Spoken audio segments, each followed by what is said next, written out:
Alors vous revenez du bateau de SOS Méditerranée qui est l'Ocean Viking. Comment ça se passe un petit peu sur ce bateau Méditerranée? Alors on est basé en général en Sicile. On est une équipe de 23 à bord avec une partie de marins sauveteurs, et environ 13 marins sauveteurs, et une partie médicale, 4 médicaux, dont un infirmier, une sage-femme, un médecin et un superviseur. Donc on se prépare avec des entraînements intensifs pendant 2 semaines en Sicile. Et ensuite on part sur zone, donc au large de la Libye, pour effectuer des sauvetages, pour essayer de trouver des embarcations en détresse. Et une fois qu'on récupère suffisamment de gens, ou beaucoup de gens, ou qu'on est trop en tension à bord, on décide de remonter vers les côtes italiennes en attente d'un port, que l'Europe nous ouvre ses portes.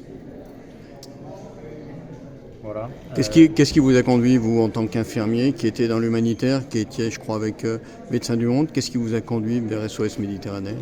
Médecins sans frontières.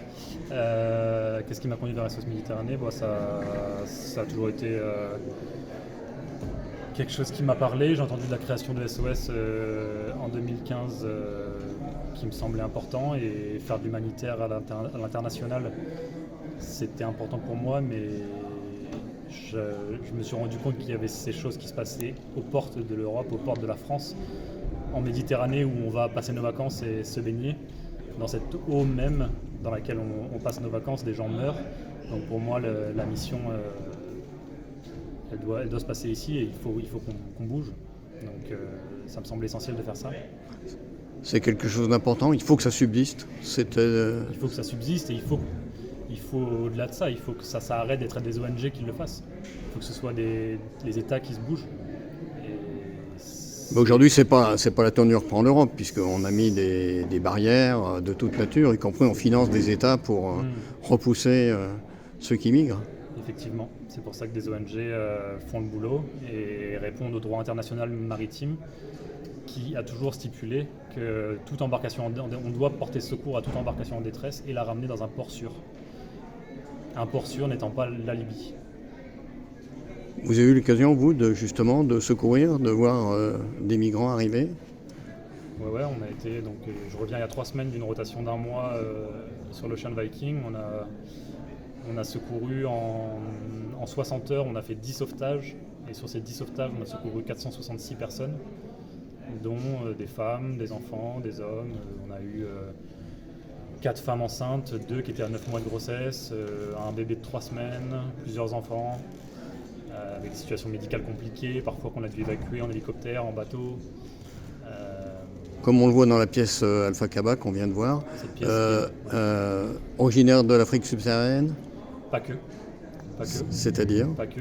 Alors on avait des subsahariens de l'ouest, de l'est, mais aussi des Égyptiens, beaucoup d'Égyptiens, des Bangladais aussi, beaucoup de Bangladais.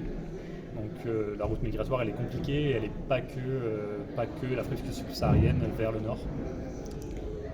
Voilà. Ultime question, j'imagine que quand on secourt des personnes comme ça, qu'on les voit arriver, qu'on les fait monter à bord, il doit y avoir beaucoup d'émotions pour vous, mais en même temps aussi, je sais pas, qu'est-ce qu'on ressent? On ressent beaucoup de choses, mais eux aussi ils ressentent beaucoup de choses.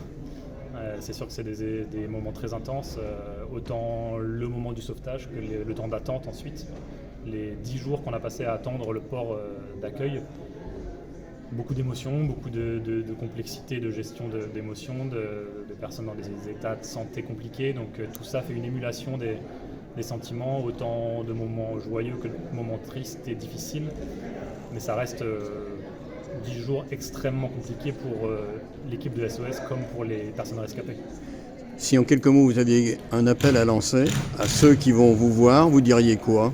Et qui ne sont pas au courant, enfin qui voient de l'extérieur à la télévision avec des images. Ce qui se passe en Libye est catastrophique, ce qui se passe en Méditerranée l'est aussi, et il faut que la communauté citoyenne se bouge parce que les États ne le font pas. Donc faites des dons, parlez-en autour de vous, et engagez-vous comme bénévole, faites ce que vous pouvez pour aider les gens.